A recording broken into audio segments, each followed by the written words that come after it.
In this video, we're going to show you how to assemble the E6 optical motor encoder.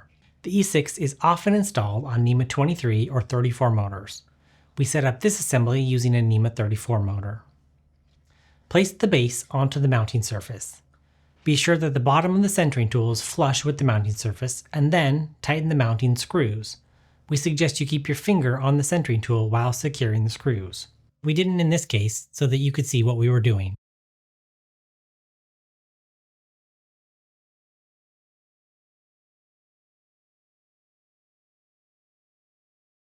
Once the screws are tight, remove the centering tool. Next, we're going to install the hub disc. To make sure it's properly aligned with the module in the next step, we're going to use the spacer tool. The important thing is to make sure that it's around the shaft and seated flush with the base. Place the hub disc on the shaft. Press down until it's flush with the spacer tool.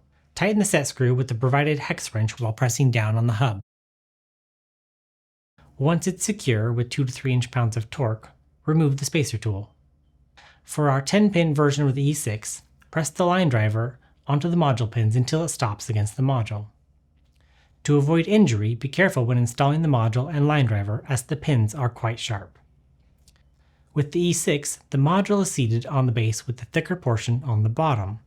Slip the module into position so the 2 alignment pins in the base slip into the holes of the module. Then secure it with the 2 440 by 1/2 inch screws. Tighten the module screws with 3.5 to 4 inch-pounds of torque.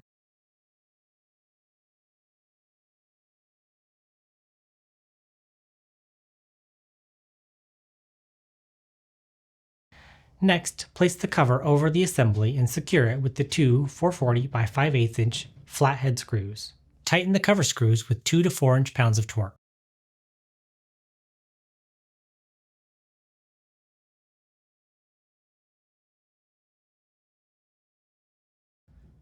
And that's all it takes to assemble the E6.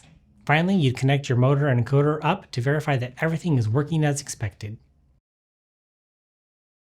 If you have any additional questions, be sure to let us know in the comments or by reaching out to us at the link, which is also in the video description. And if you found this video helpful and want to stay up to date with encoder tips, tutorials, and new product releases, be sure to subscribe to our channel.